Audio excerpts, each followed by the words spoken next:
My best friend told me to divorce my husband because he's too ugly for me while she was literally wearing his cologne. Melissa sat in my kitchen wearing my husband's Tom Ford cologne and told me I deserved better than someone who looked like him. "You're beautiful, successful, could have anyone," she said, gesturing with my coffee mug.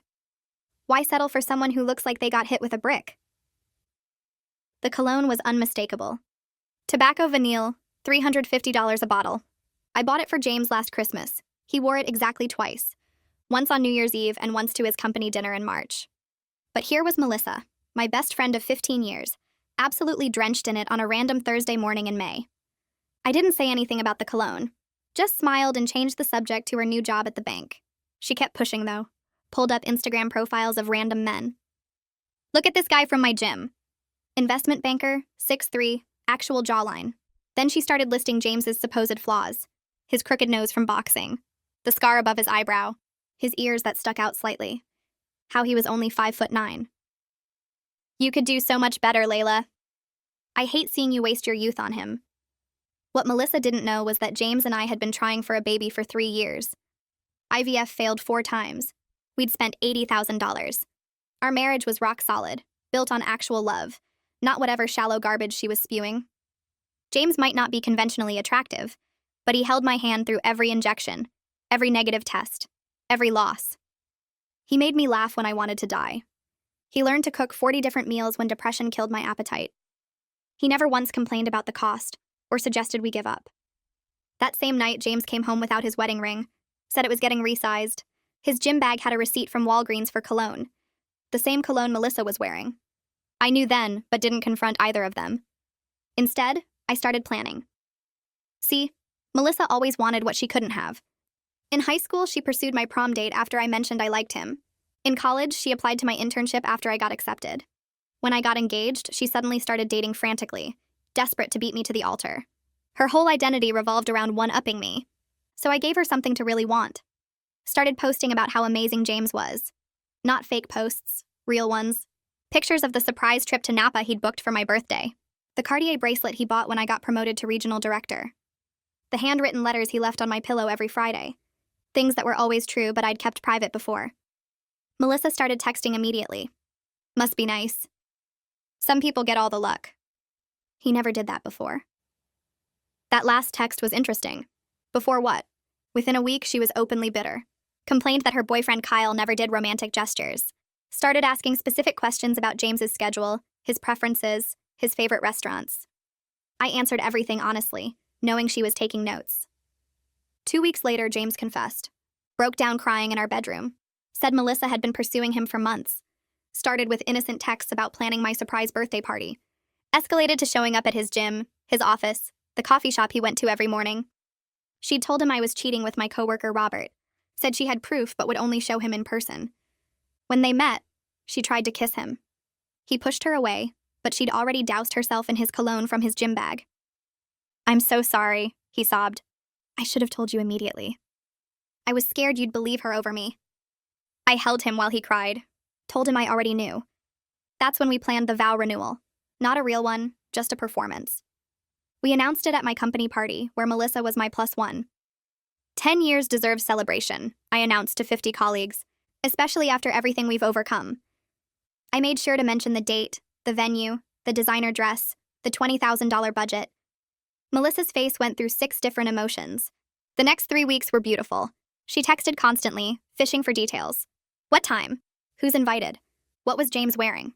Where were we honeymooning? I gave her crumbs, enough to keep her hooked but never enough to satisfy. The day before the fake renewal, she broke. Called me crying. "I need to tell you something about James." "Oh," I said, examining my manicure. He tried to kiss me 2 months ago. "I didn't want to hurt you, but you're about to renew vows with a cheater." I laughed, actually laughed. "Melissa, I know about everything. The texts, the gym stalking, the cologne you stole from his bag. James told me everything." Silence. Requested Reads is on Spotify now. Check out link in the description or comments. The phone stayed quiet for so long I checked to make sure the call hadn't dropped. Then Melissa's voice came back shaky and wet. She asked how long I'd known, why I'd set up the whole fake vow renewal thing if I already knew everything. I told her James confessed 2 weeks ago. I needed to see exactly how far she'd go with her lies about him cheating on me. She started sobbing harder, asking if the renewal was ever real, or if I'd made the whole thing up just to mess with her. I said it was completely fake, that we never planned any actual ceremony. The venue didn't exist, and the dress I'd described was from a magazine. Every detail I'd fed her over those 3 weeks was designed to make her show her real intentions. She kept crying and asking why I couldn't just talk to her like an adult instead of playing games. I almost laughed at that, considering she'd spent months stalking my husband and lying about me cheating. Her voice changed then, got defensive and sharp. She claimed she was trying to protect me from a man who wasn't good enough for me. Said her whole pursuit of James was just testing his loyalty to see if he'd actually cheat. She insisted she never really wanted him, that she was doing me a favor by checking if he'd stay faithful. I did laugh then because the desperation in her voice made it obvious she actually wanted him and couldn't handle getting rejected. She started talking faster, saying James had been flirting with her first, that he'd encouraged her attention by being too friendly at my birthday party. I cut her off and said James told me everything about her showing up at his gym, his office, his morning coffee shop. She went quiet again for maybe 10 seconds. Then she tried a different angle, claiming I'd always been competitive with her and was twisting the situation to make her look bad. She brought up high school and college, saying I'd always acted like I was better than her. I told her our friendship was done and hung up before she could say anything else. My hands shook a little as I blocked her number in my contacts. Then I went through Instagram, Twitter, every social media platform we shared, and blocked her on all of them. The whole process took maybe 5 minutes and felt surprisingly good, like cleaning out a closet full of clothes I'd never wear again. James came home about an hour later carrying Thai food from our favorite place. He took one look at my face and asked if I'd talked to Melissa. I nodded and told him everything while we ate pad Thai straight from the containers on our couch. He listened without interrupting, his jaw getting tighter when I described her trying to flip the story. We ended up watching 3 episodes of some terrible reality show about people buying houses they couldn't afford. James kept his arm around me the whole time and didn't mention Melissa once. The next morning, I woke up to 6 texts from Presley asking if I was okay. She said Melissa had called her last night crying about some misunderstanding between us. Presley wanted to know what happened because Melissa was being weird and wouldn't give details. I sat up in bed and scrolled back through my phone to find the screenshots James had sent me of his confession text. Then I added screenshots of the messages Melissa had sent him over the past months. The ones where she asked about his schedule, suggested meeting up, made comments about his cologne. I sent the whole collection to Presley with a message saying, this was what actually happened. She responded within 2 minutes with 4 shocked face emojis and a long text apologizing for even questioning me. She said Melissa had been fishing for information about my relationship for months now. Asked weird specific questions about whether James and I seemed happy together, if we ever fought, what his work schedule was like. Presley said she'd thought it was just normal friend curiosity, but now it seemed creepy and calculated. She asked if I needed anything or wanted to get coffee and talk. I thanked her but said I just needed some space to process losing a 15-year friendship.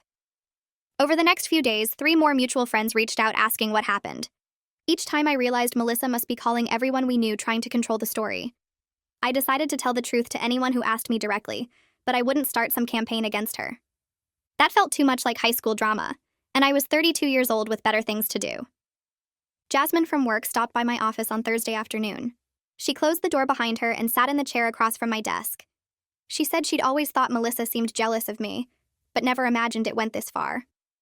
Then she told me Melissa had made bitter comments about my Cartier bracelet at the company party. Said something about how some people got expensive jewelry while others got nothing.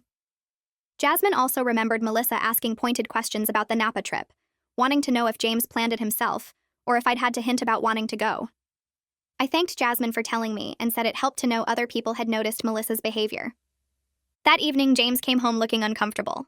He said Clint from his office had pulled him aside that afternoon. Clint told him he'd seen Melissa at the gym multiple times over the past few months. She'd been waiting near James's usual workout area, always dressed up nice and wearing heavy perfume. Clint thought it was weird at the time, but figured maybe she was meeting someone there.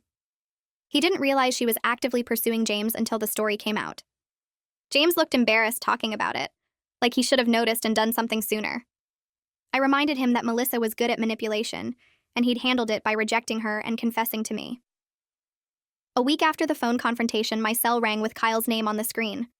I didn't answer because I figured he was calling about Melissa. James's phone buzzed a minute later with a text from Kyle asking what happened. Kyle said Melissa came home crying the night I'd confronted her and wouldn't explain why I suddenly wasn't talking to her. James looked at me and asked if he should call Kyle back. I nodded and said Kyle deserved to know his girlfriend had been pursuing another man for months. James called him and put the phone on speaker. He explained everything from the beginning, how Melissa had started with innocent texts about planning my birthday, then escalated to showing up places James went regularly. Kyle stayed quiet through the whole explanation. Then he asked if James had any proof. James sent him screenshots of Melissa's messages, including the ones where she'd tried to convince him I was cheating. Kyle thanked him for being honest and hung up. That same night around 11, my phone started ringing from a number I didn't recognize. I let it go to voicemail. Then another call from a different number. Then another. I listened to the first voicemail and heard Melissa begging me to call her back. She said Kyle had broken up with her, and she needed me to tell him it was all a misunderstanding. The other voicemails were similar, her voice getting more panicked each time. She called from 6 different numbers over the next 2 hours. I didn't respond to any of them. James and I sat on the couch watching her destroy herself through increasingly desperate voicemails. By the 10th call, she was screaming that I'd ruined her life over nothing, that I was a terrible friend who never really cared about her. I deleted each voicemail without listening all the way through. The next morning, I called my phone carrier and changed my number entirely. 2 weeks later, I walked into the coffee shop on Pine Street at 7:15 in the morning. James always stopped there before work to get his usual black coffee and blueberry muffin. I'd been avoiding the place since everything happened, but needed caffeine badly after a terrible night of sleep. The bell above the door jingled, and I saw her immediately. Melissa sat at the corner table near the window wearing a gray sweater and jeans.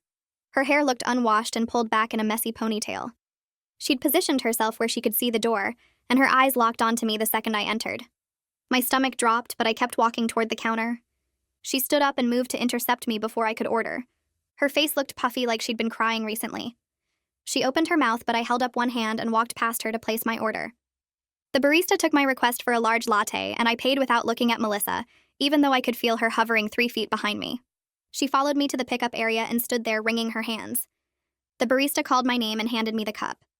I turned to leave, but Melissa stepped directly into my path. Her eyes were red and watery, and she looked smaller somehow than I remembered. She started talking fast about how sorry she was, and how she'd been going through something mentally that made her not think clearly. The words tumbled out in a rush like she'd rehearsed them. She said therapy helped her realize she'd acted inappropriately, and she wanted to make things right between us. I sipped my latte and watched her without responding. She kept going about how our friendship meant everything to her, and she'd made terrible mistakes but hoped I could forgive her eventually. Other customers glanced over at us, and the barista pretended to wipe down the espresso machine while obviously listening.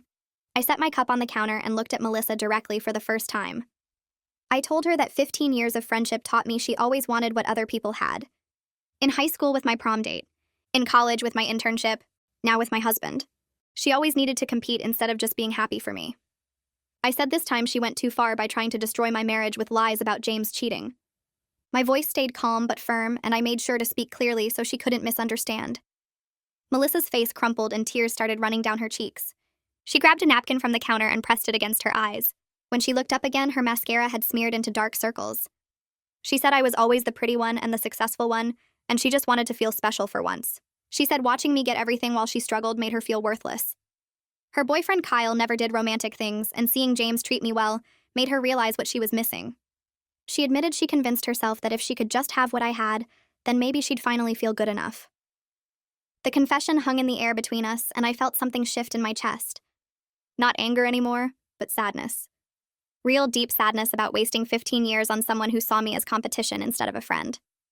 I told her I understood feeling inadequate, but that didn't excuse what she did. I said I hoped she got therapy and found happiness, but we couldn't be friends anymore. Our friendship was built on her comparing herself to me, and that wasn't healthy for either of us. Melissa reached out and grabbed my arm before I could turn away. Her fingers dug into my sleeve and she pulled me back around to face her. She said James wasn't even that great, and I was making a huge mistake choosing him over her. Her voice got louder, and other customers definitely heard. She said any woman would want a man who actually looked good instead of someone with a crooked nose and ears that stuck out. The comment showed she still didn't get it at all. Loyalty and love mattered more than whatever shallow attraction she based relationships on. I pulled my arm away from her grip and picked up my latte. I walked toward the door without saying anything else.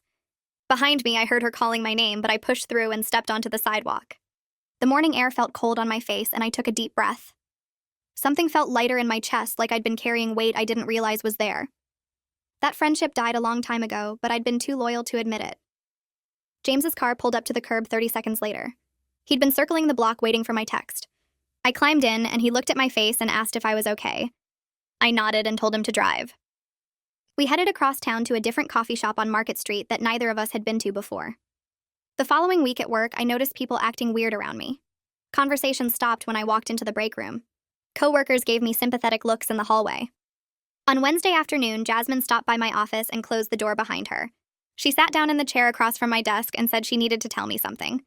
Melissa had been calling mutual friends and telling them I stole James from her. The story Melissa spread claimed she and James had been secretly dating, and I found out and seduced him away to hurt her. Jasmine said it sounded completely insane, but some people seemed to believe it, or at least weren't sure whose version to trust. I almost laughed because the lie was so ridiculous, but then realized some people might actually buy her story. Melissa was good at playing victim and crying on command.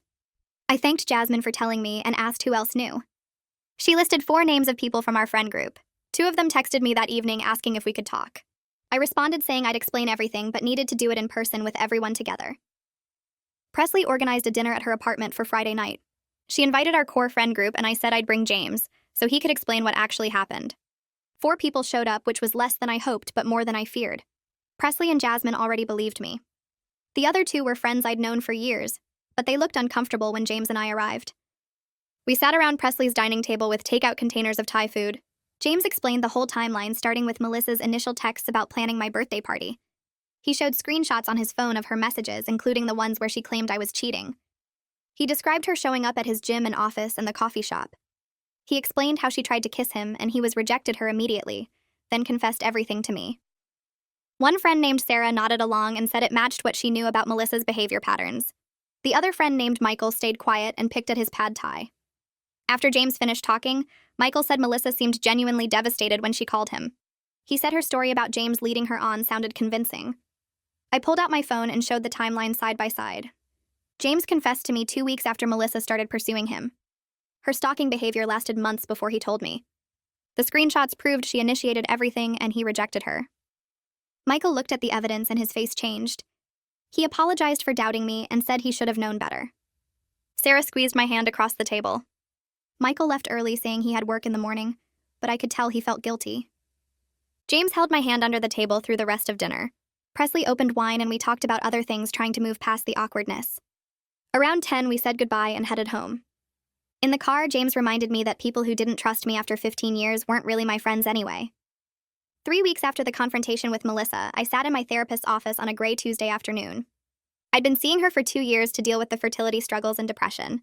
She asked how I was processing everything with Melissa. I started talking about feeling relieved the friendship ended, but then my voice cracked. Tears came suddenly and I couldn't stop them. I cried, realizing I'd wasted 15 years on someone who saw me as competition rather than a true friend. Every memory felt tainted now. Every moment I thought we shared genuine connection was actually her measuring herself against me. My therapist handed me tissues and let me cry without interrupting. When I finally stopped, she asked what I learned from the experience. I said I learned that loyalty matters more than history.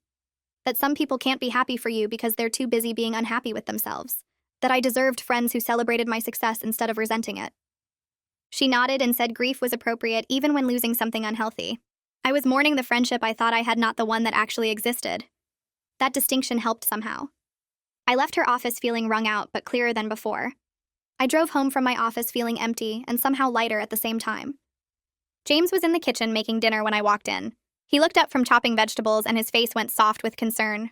I dropped my bag on the counter and just stood there for a minute. He put down the knife and came over to me. We ended up sitting on the couch in our living room with takeout containers of Chinese food between us. I told him everything about the therapy session and how I finally cried about losing Melissa. He listened without interrupting and held my hand across the cushions. Then he started talking about how guilty he felt for not telling me right away when Melissa first approached him. His voice cracked when he said he was scared I'd believe her lies about him cheating. He explained how she made him doubt whether I'd trust him over my best friend of 15 years. I squeezed his hand and told him I understood completely. Melissa was good at making people doubt themselves. She'd done it to me countless times over the years. We talked until midnight about our marriage and the IVF struggles and how her betrayal somehow made us stronger. He admitted he felt relieved when everything came out because keeping the secret was eating him alive. I told him we needed to promise each other we'd never keep secrets like that again, no matter how uncomfortable the truth might be. He nodded and pulled me close. We fell asleep on the couch, tangled together. 3 weeks later, I was at my desk reviewing quarterly reports when Presley knocked on my office door. She came in and closed it behind her, which meant she had gossip. I saved my spreadsheet and looked up. She sat down across from me and pulled out her phone. Apparently, Melissa got fired from her bank job last week. I put down my pen and asked what happened. Presley showed me screenshots from a mutual friend. Melissa had been pursuing some guy at work aggressively despite him telling her he wasn't interested. She kept showing up at his desk and texting him outside work hours and following him to lunch. He finally reported her to HR for making him uncomfortable.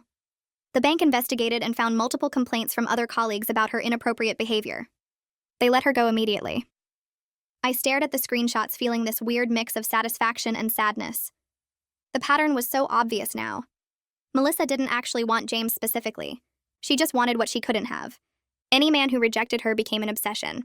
I thanked Presley for telling me, and she left to get back to work. I sat there thinking about how Melissa was destroying her own life through her choices. Part of me felt vindicated that everyone could see her behavior now. But mostly I just felt sad watching someone spiral like that. That weekend, James and I sat at our kitchen table with travel websites open on my laptop. We'd been talking about actually taking a real trip together to celebrate our marriage. Not the fake vow renewal, but something genuine to reconnect after months of stress. I clicked through photos of Italy and showed him the Amalfi Coast. He leaned over my shoulder and pointed at a hotel overlooking the water. We spent 2 hours researching and planning. Finally booked 2 weeks in Italy for October. The flights and hotels cost more than we usually spent, but it felt worth it. We needed this time away from everything. James printed out the confirmation emails and stuck them on our fridge. Every time I saw them over the next few days, I felt excited about something for the first time in months. Tuesday morning, my boss called me into her office. I walked down the hall wondering if I'd messed something up on the regional reports. She was smiling when I came in, which was a good sign. She offered me the vice president position for the Western region. The promotion meant a huge salary increase, but also relocating to San Francisco. I sat there stunned for a minute. She said I could take a week to think about it and discuss with James. I thanked her and walked back to my office in a daze. Called James from my desk and told him about the offer. He was quiet for a long moment. Then he said we should talk about it properly when he got home from work. That evening, we ordered pizza and spread out a map of California on our coffee table. We talked through all the pros and cons. The career advancement was incredible for me. James could probably find work at tech companies in the Bay Area, but leaving meant starting over completely. New city, new friends, new everything. We stayed up past midnight going back and forth. Finally, around 1 a.m, James said maybe we needed the fresh start. Staying here meant constantly running into Melissa or people who believed her lies. San Francisco offered us a clean break from all the social mess. I looked at him across the pizza box and realized he was right. We needed distance from this whole situation. I called my boss the next morning and accepted the promotion. 8 weeks after the confrontation with Melissa, I was working late at my desk finishing up projects before the move. My phone rang and I saw it was security downstairs. The guard said someone named Melissa was in the lobby asking to see me. My stomach dropped. I almost told him to send her away. But curiosity won. I said I'd come down for 10 minutes, took the elevator to the lobby and saw her sitting on one of the leather couches near the entrance. She looked terrible. Her hair was unwashed and pulled back. Dark circles under her eyes. She'd lost weight in a bad way. She stood up when she saw me, and her eyes filled with tears immediately. I stayed several feet away with my arms crossed. She started talking fast, saying she was so sorry and she missed me and could we please just talk. She said she needed her best friend back. I let her finish and then told her gently but firmly that I couldn't trust her anymore. Our friendship was over permanently. She started sobbing right there in the lobby. People walking by stared at us. She begged me to give her another chance. Said she was in therapy now and working on her issues. I felt genuine pity watching her fall apart. But I also felt this huge sense of relief. Walking away from this toxic dynamic was the right choice. I told her I hoped therapy helped her, but we were done. She reached for my arm and I stepped back. Told her goodbye and turned toward the elevators. She was still crying when the doors closed. I went back upstairs knowing that was probably the last time I'd ever see her. That evening, James came home from work and found me sitting on the couch surrounded by half-packed boxes. I'd already started pulling books off the shelves and wrapping our wedding photos in newspaper. He dropped his bag by the door and sat down next to me without saying anything. We just looked at each other for a minute.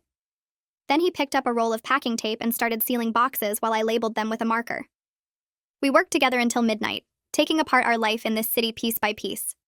Every item we packed felt like closing a door on the Melissa situation, and everything that came with it. James found the coffee mug she'd used that morning in May when this whole thing started. He held it up and asked if I wanted to keep it. I took it from him and dropped it in the trash bag. We ordered pizza around 10 and ate it sitting on the floor between stacks of boxes. James said he was excited about San Francisco, that he'd already been looking at tech companies online. I told him I was ready to leave all this drama behind and start fresh somewhere nobody knew our history. We fell asleep that night on the couch because we'd already packed our bedding. 3 months later, we drove into San Francisco on a sunny Saturday morning with all our stuff in a moving truck behind us. The city spread out in front of us with the bay sparkling blue and the Golden Gate Bridge visible in the distance. I felt this rush of excitement looking at it all. We found our new apartment building on a steep hill with a view of the water from our living room window. James and I spent the whole first week exploring different neighborhoods and eating at random restaurants we'd never heard of. The energy here was completely different from our old city. People seemed more focused on their own lives instead of gossiping about everyone else's business. Within 2 weeks, James got hired at a tech startup in the financial district. He came home that Friday with his offer letter, and we celebrated by taking the cable car down to the wharf and eating clam chowder while watching the sea lions. I started my VP role on a Monday morning in early September. My new office was on the 14th floor with windows overlooking the bay. The team I inherited was smaller than my old one, but everyone seemed competent and professional. During my first week, I had one-on-one meetings with each person reporting to me. Nobody asked about my personal life beyond basic small talk about where I moved from. Nobody knew about Melissa or the whole mess with James.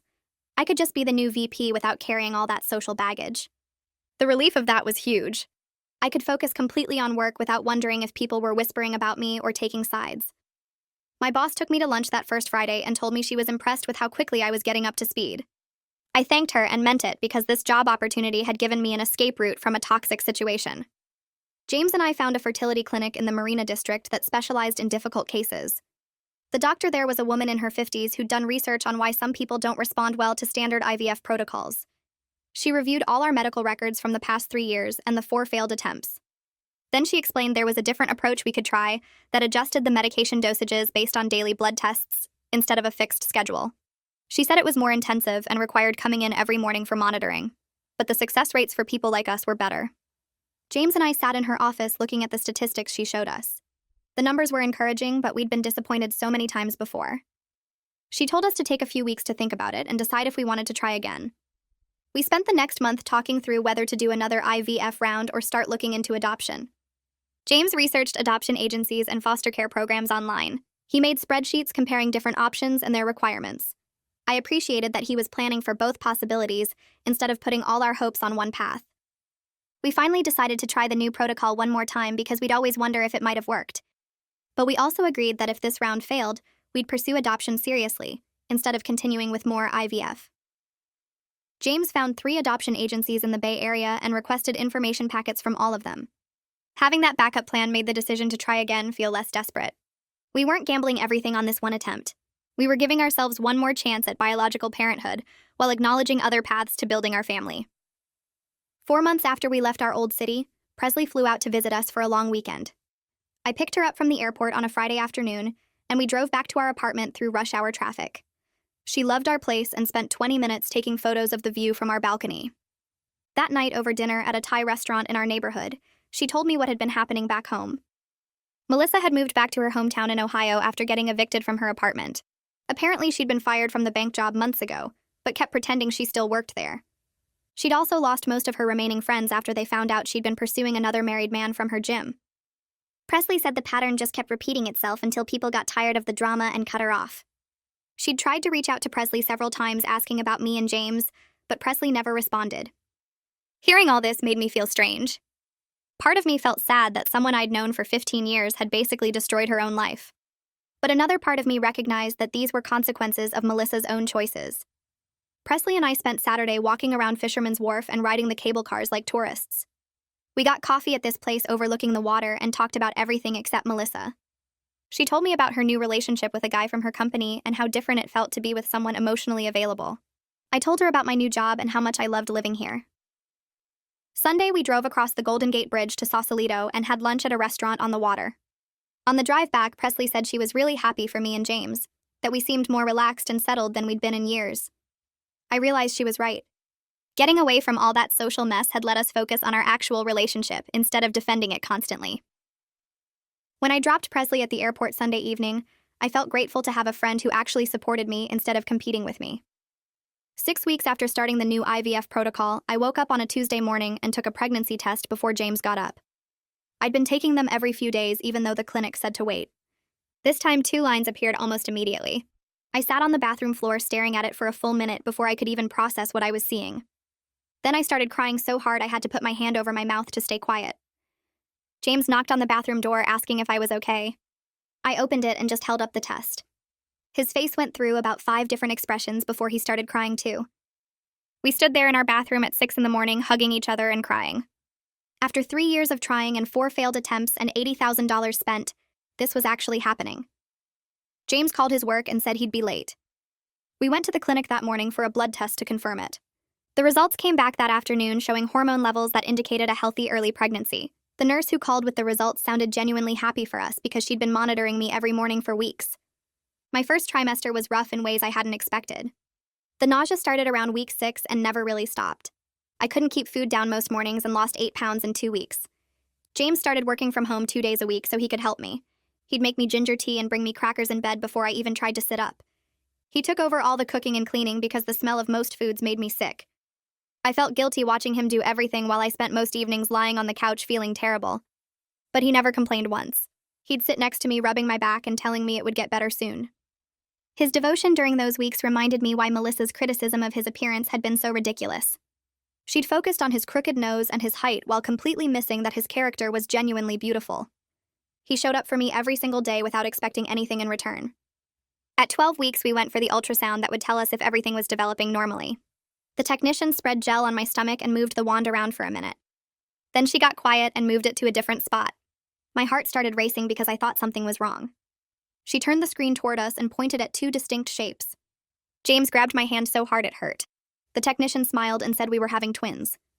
The doctor came in a few minutes later and explained that the specific protocol we'd used sometimes resulted in multiple embryos implanting. She checked both heartbeats and said everything looked healthy. James started laughing in this slightly hysterical way. He said we were getting our whole family at once after waiting so long. I couldn't stop staring at the ultrasound images showing 2 tiny shapes that would become our children. We drove home in a daze and spent the rest of the day just sitting on our couch processing the news that we were having twins. I started noticing around January that Melissa didn't cross my mind anymore during regular days. I'd be making coffee or walking to work and realize she hadn't popped into my thoughts at all. The anger had faded first, back in December when we were still unpacking boxes. Then the hurt started dissolving bit by bit, until it became this distant thing that happened to someone else. By February, I could go whole weeks without remembering she existed. The 3,000 miles between us made the emotional distance easier to handle. I couldn't accidentally run into her at the grocery store or see her car parked outside places we used to go together. She became this ghost from my old life that didn't have any power over my new one. James noticed the change before I did. He mentioned one morning that I seemed lighter, like I'd put down something heavy I'd been carrying. He was right. The friendship ending had hurt worse than I wanted to admit, even knowing how toxic it was. 15 years of history doesn't just disappear because someone betrays you. But the physical space helped me see clearly that keeping her in my life would have slowly poisoned everything good I had. My doctor mentioned a support group for women dealing with infertility issues during one of my checkups in late February.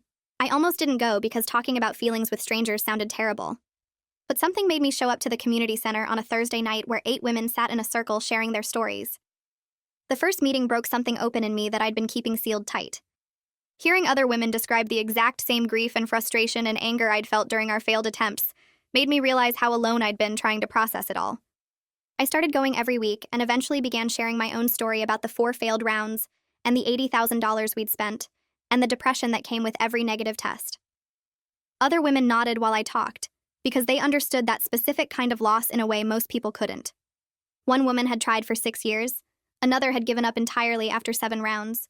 Their strength helped me recognize my own. By March, I was helping newer members process their feelings and offering the same support others had given me. Sharing what I'd been through gave it meaning beyond just my own pain. If talking about my experience helped even one woman feel less alone in her struggle, then maybe all that suffering had served some kind of purpose. James surprised me in early April with a baby moon trip to Napa Valley before I got too big to travel comfortably. We drove up on a Saturday morning and checked into this beautiful bed and breakfast surrounded by vineyards.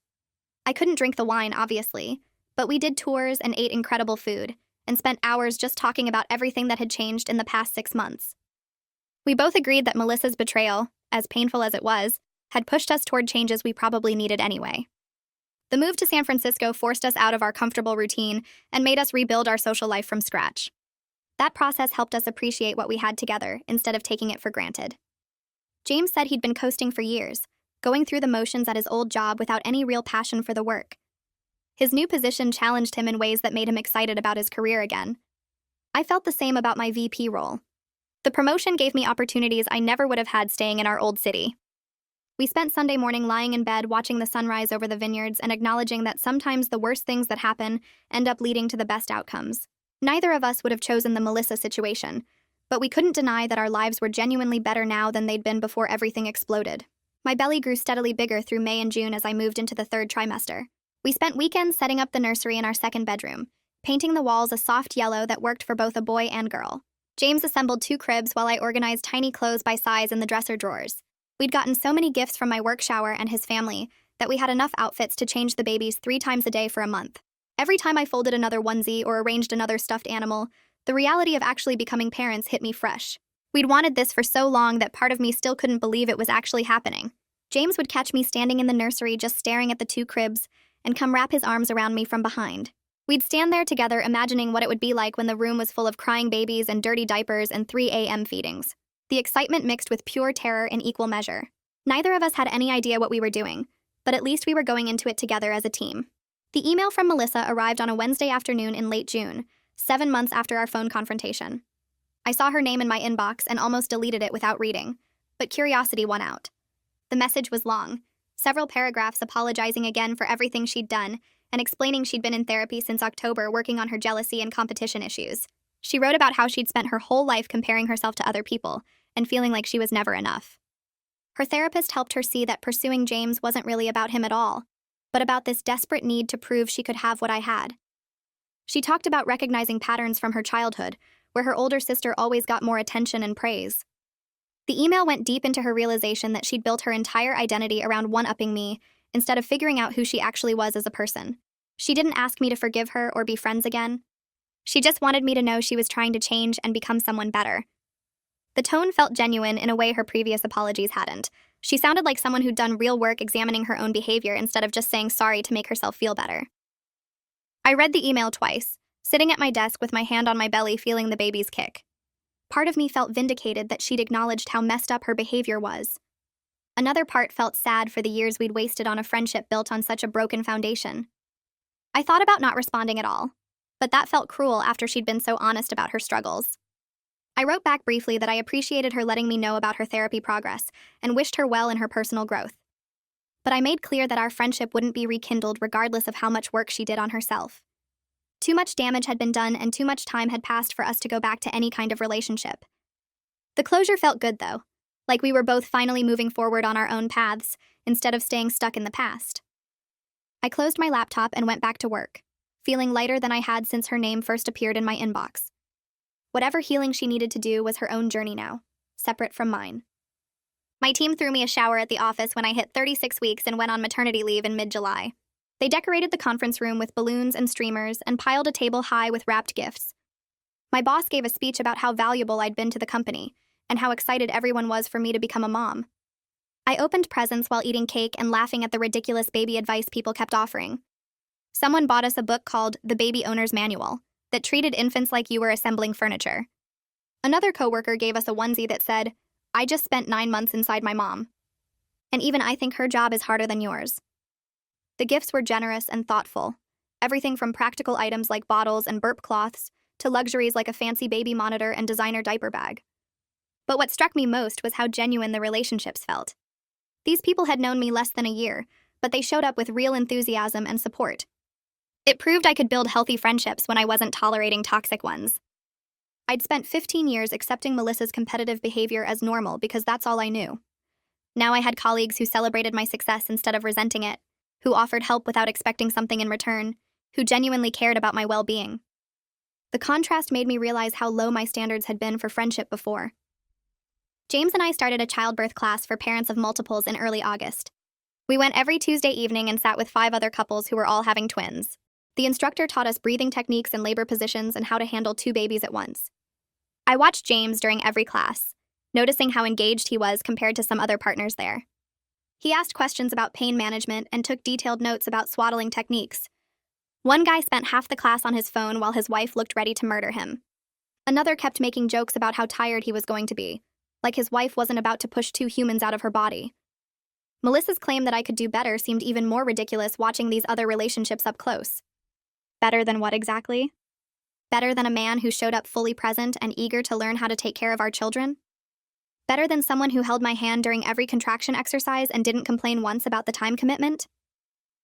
I squeezed James's hand during a particularly intense breathing exercise and felt grateful all over again that I'd seen through Melissa's shallow criticism. His crooked nose and average height meant nothing compared to his character and devotion. The twins arrived 3 weeks later at 37 weeks, right on schedule for multiples. My water broke at 2 a.m. on a Thursday morning, and we rushed to the hospital with our packed bags. Labor lasted 14 hours, which the doctor said was actually pretty fast for twins. James stayed by my side the entire time, letting me squeeze his hand until I probably left bruises. He wiped my face with cold washcloths and fed me ice chips and told me I was doing great even when I was screaming that I wanted drugs immediately. Our son was born first at 4:23 p.m., weighing 6 pounds 2 ounces. Our daughter followed 8 minutes later at 4:31 p.m., weighing 5 pounds 9 ounces. Both of them came out screaming and pink and absolutely perfect. The nurses cleaned them up and handed them to James while the doctor finished with me. I watched him hold both babies against his chest, one in each arm, with tears streaming down his face. He looked at them like they were the most precious things he'd ever seen in his life. I grabbed my phone and took a photo of that moment, capturing the pure love and joy on his face. That picture became my phone background for the next year. Every time I looked at it, I remembered why our marriage had survived everything it went through. The first month home was complete chaos in the best and worst ways possible. The babies ate every 2 hours around the clock, which meant neither James nor I slept more than 90 minutes at a stretch. We took shifts so one person could get a solid 4-hour block while the other handled both babies. Our living room turned into a disaster zone of burp cloths and bottles and dirty onesies. I leaked milk constantly despite nursing pads. James walked around like a zombie most days, functioning on pure caffeine and determination. We both cried from exhaustion multiple times. But we worked as a team, dividing responsibilities without keeping score or complaining about who was doing more. When I had a breakdown at 3 a.m. because our daughter wouldn't stop crying, James took her and walked laps around our apartment until she finally fell asleep.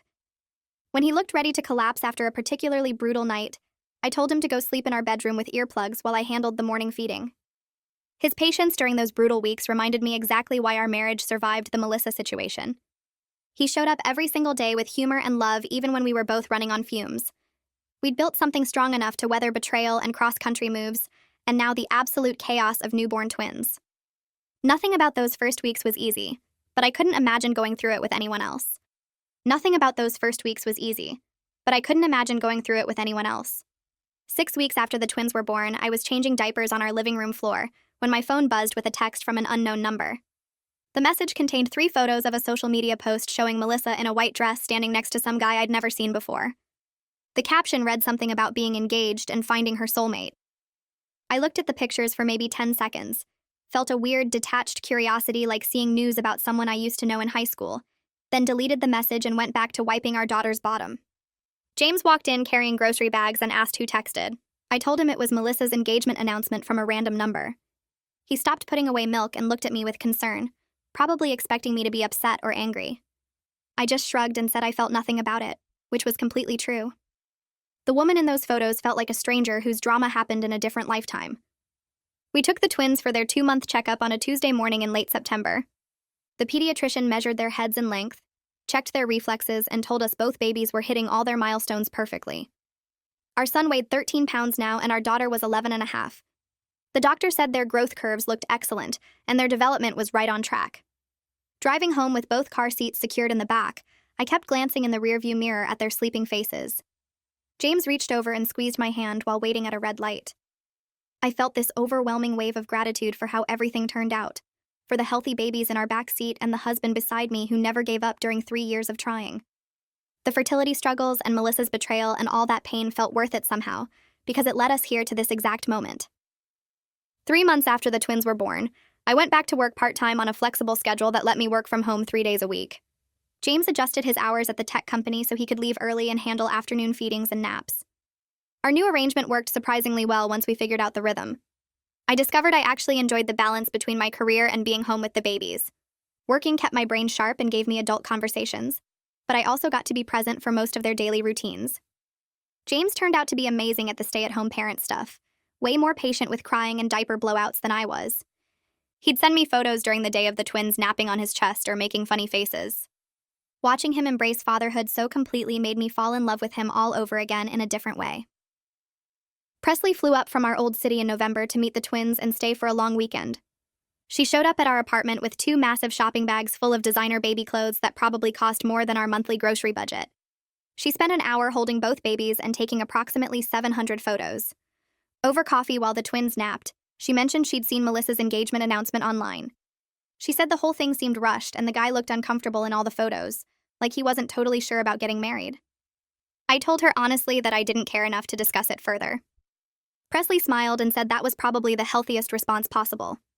She talked about her own life instead, a new promotion at work, and a guy she'd been dating for a few months. Having a friend who could visit without bringing up drama or taking sides felt refreshing, and made me realize how toxic my friendship with Melissa had actually been. James and I celebrated our 11th wedding anniversary in December, with a nice dinner at an Italian restaurant downtown, while my parents drove up to babysit the twins overnight. We sat across from each other with wine and pasta and reflected on everything we'd been through together over the past year. The fertility struggles that finally ended with success. Melissa's betrayal and the painful end of that friendship.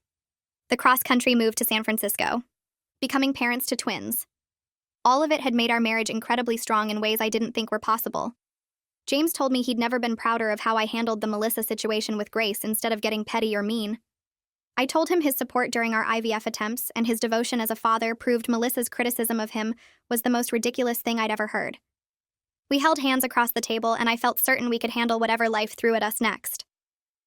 Sitting in my office one afternoon in January, I realized I'd built a completely new life in San Francisco. I had genuine friends through work and our neighborhood who knew us as we are now, not as the couple dealing with fertility issues or friendship drama. My career was thriving in ways it hadn't back in our old city. We had the family we fought so hard to create. The toxic friendship with Melissa felt like it happened to a different person in a different lifetime, like watching a movie about someone else's life. I couldn't even remember why I'd stayed friends with her for so long when the pattern of competition and jealousy was so obvious looking back. When the twins were 4 months old, we flew to visit James's family for the holidays. His parents and siblings immediately fell in love with both babies, passing them around and fighting over who got to hold them next. His mom pulled me aside on Christmas Eve while everyone else was in the living room. She told me she was proud of how I handled the Melissa situation with grace and strength, that a lot of people would have made it ugly in public. She said she always knew I was the right person for James because I saw his character instead of judging him on superficial stuff. Her words made me tear up a little because I'd been worried his family might have heard Melissa's version of events. Back in San Francisco after the holidays, I was grabbing coffee near my office when I ran into someone from our old city whose face looked familiar, but I couldn't place immediately. She recognized me first and came over to say hi. Turned out she worked with someone on my old team. We made small talk for a few minutes before she mentioned she'd heard Melissa's engagement ended badly right before Christmas. Apparently her fiancé found out about her pattern of pursuing unavailable men and called off the wedding. I felt brief sympathy for Melissa because that must have been humiliating, but mostly I felt relief that I wasn't caught up in her drama anymore. The woman seemed surprised when I said I hadn't talked to Melissa in almost a year. She clearly expected me to have all the gossip. I finished my coffee and went back to work, grateful all over again for the physical distance between my new life and that mess. James and I started planning the twins' first birthday party 6 months in advance, excited to celebrate this huge milestone after years of wondering if we'd ever become parents at all. We decided on a small gathering at our apartment with our new friend group in San Francisco, people who knew us as we are now rather than who we used to be. James wanted a dinosaur theme and I wanted something with balloons, so we compromised on dinosaurs with lots of colorful balloons. We spent evenings looking at cake designs and party decorations, laughing about how we were probably going overboard for babies who wouldn't even remember it. But after everything we'd been through to get here, we wanted to celebrate big. 9 months after moving to San Francisco, my boss called me into her office and offered me a promotion to senior vice president overseeing the entire West Coast region. The position came with a significant raise and more responsibility, managing teams in 3 states. I accepted immediately, feeling like the career advancement validated my decision to take the risk of relocating. James was incredibly supportive when I told him that night, saying he was proud of me and we'd figure out the childcare logistics together. The promotion meant our family was financially secure in ways we hadn't been during the fertility treatments. It also proved I could rebuild my career in a new city and actually thrive instead of just surviving. We interviewed 3 candidates for the nanny position and hired a woman named Carmen who had 10 years of experience with twins. She started the following Monday, coming to our apartment at 7 each morning so I could get ready for work without rushing. The cost was significant, almost $2,000 a month, but James and I agreed it was worth it to keep my career moving forward, while still having time with the babies in the evenings. Carmen was patient and warm with both twins, and within a week they were comfortable with her handling their feedings and naps. I accepted the senior vice president promotion officially and started my new responsibilities managing teams across California, Oregon, and Washington. The job required more travel than before, but I planned trips carefully around the twins' schedules and Carmen's availability. On a Tuesday morning 3 weeks later, I sat at our kitchen table drinking coffee while James played with the twins on the living room floor. He was making silly faces and they were both giggling, their little hands reaching up toward him. I watched them together and felt something shift inside me, a quiet recognition that I was actually happy in a way I hadn't been before everything happened with Melissa. The betrayal had forced me to look at my life clearly and figure out what actually mattered instead of just going through the motions. I had a husband who made our babies laugh, a career I worked hard to build, and real friends who supported us. The toxic friendship I lost had been holding me back from appreciating what I already had. The twins started sleeping through the night consistently when they were 7 months old, and suddenly James and I had evenings to ourselves again after they went down at 7. We would sit on our couch with wine and actually talk like we used to before the babies arrived. One night we were discussing our finances and realized we were in better shape than we'd been in years, even with the nanny expense. James mentioned maybe trying for another baby in a few years, and I laughed at how different our situation was now, compared to the years of failed fertility treatments. We went from struggling to have 1 child to considering a 3rd, and the irony wasn't lost on either of us. A year after the confrontation with Melissa, I moved into my new corner office with windows overlooking the bay. I put up photos of James and the twins on my desk, right where I could see them whenever I looked up from my computer. Sitting there that first morning, I felt grateful for how everything worked out in a way I hadn't expected. The friendship I lost was holding me back from recognizing the genuine love and success I already had, and walking away from that toxicity opened space for real happiness and growth that I didn't know was possible.